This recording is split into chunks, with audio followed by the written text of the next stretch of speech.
Welcome back. This first week, what we're going to try to do is to answer a couple of basic questions and introduce some basic principles. The first basic question we need to answer in an economics course is, what is economics?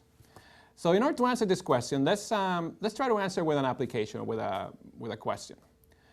Should this class be free? Should we be offering, this is the best way of distributing the limited resource, which in this case is me, right?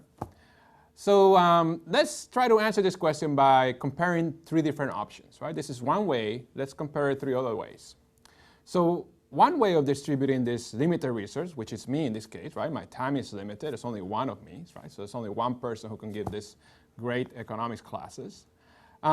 So one way of distributing this is like my time is going to be given for free for all of you guys, right? So it's me, limited resources given free to all of you, which is kind of the way we're doing it now. All of you not paying any money for taking this class.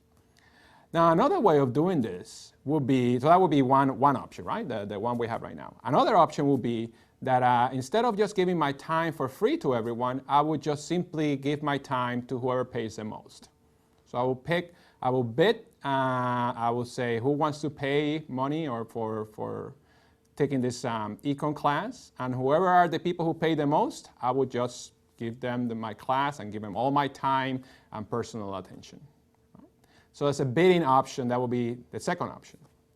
Now the third option is, what if I just randomly choose people who apply for the class, and I just generate a random generator that picks randomly from the thousands of people out there who want to take the class, and pick one or two of you, and then I'll give all my time to those two people, or to those three people, or to the one person that is chosen randomly. So we have three ways of choosing. We have the way we have right now, which is my time for free to thousands of you out there. We have the bidding option, in which a couple of you bid, and whoever pays the most, I'll give my time to them, all my personal attention. Or we have the random option, in which we randomly choose from the people who want to take the class, and I give all my time and attention to those one or two people. So I want you to meditate on this, because if you spend some time thinking about this, you will actually be able to understand a lot of what we're going to do afterwards. So what I want you to think about is two things. One, choose the option that you think is the best. And don't be biased. Don't choose the one that are free, right? Really think about the three.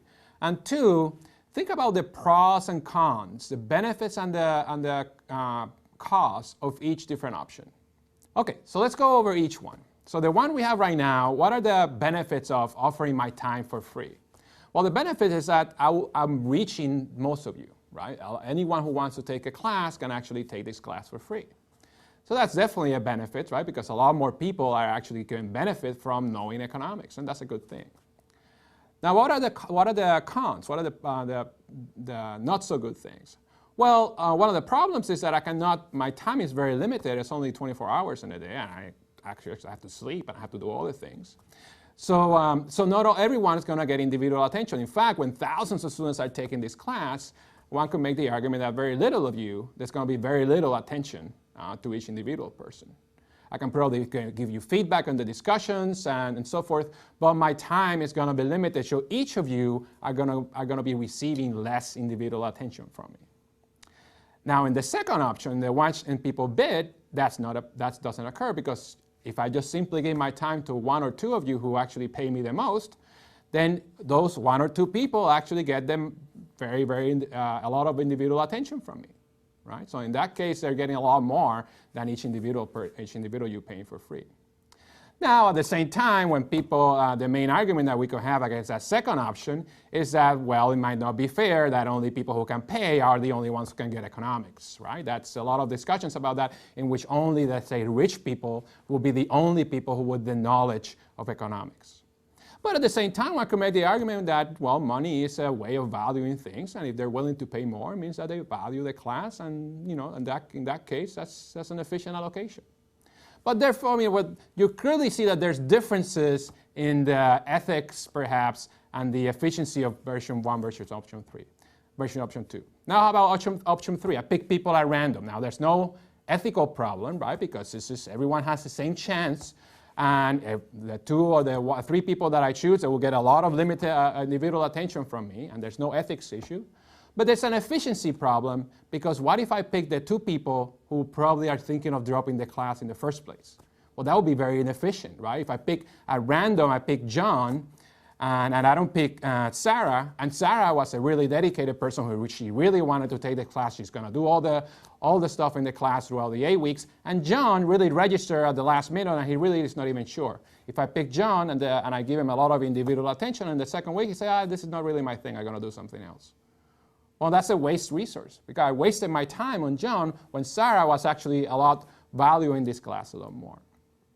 So we can say that, at least at the outset, we can say that regardless of the ethics, a good efficient allocation will be at least one in which the people who value their class the most actually get the class, right?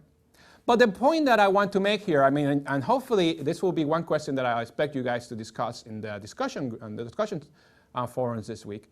But regardless of what the main answer is, or which one is the best, what I wanted to demonstrate to you is that there is more than one way of distributing my limited time. If there was only one way of doing it, and there was clear which one was the best, then we wouldn't really need economics. But we need economics because when you have a limited resource, there's always going to be more than one way of distributing that resource amongst people who want it. And economics is the science or the field of study that's going to tell you, or going to try to illuminate the answer of which one is the best. Now, so you can imagine that every time you have a limited resource, economics will have something to say, because you will have to find a way to distribute those resources, and there's more than one way. And what are the which resources are limited? Well, anything.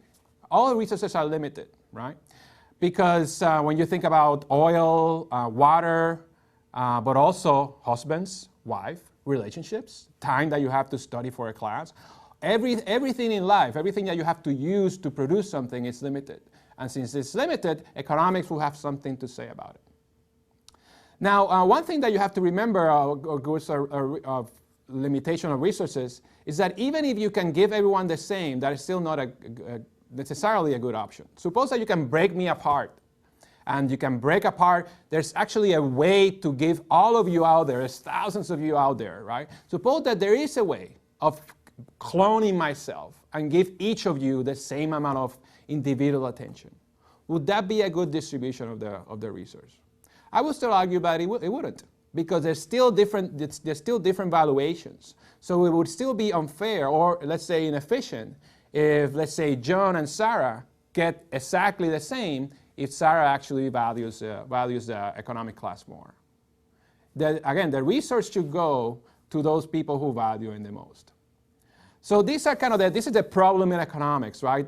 To achieve that in the best way, and there's definitely many different ways of doing that. So therefore, we need to have an economics field in order to answer that question. And you can apply the same logic to any kind of limited resource you have. Now, the next principle we're going to introduce is the principle of opportunity cost, which is probably the central main principle of economics.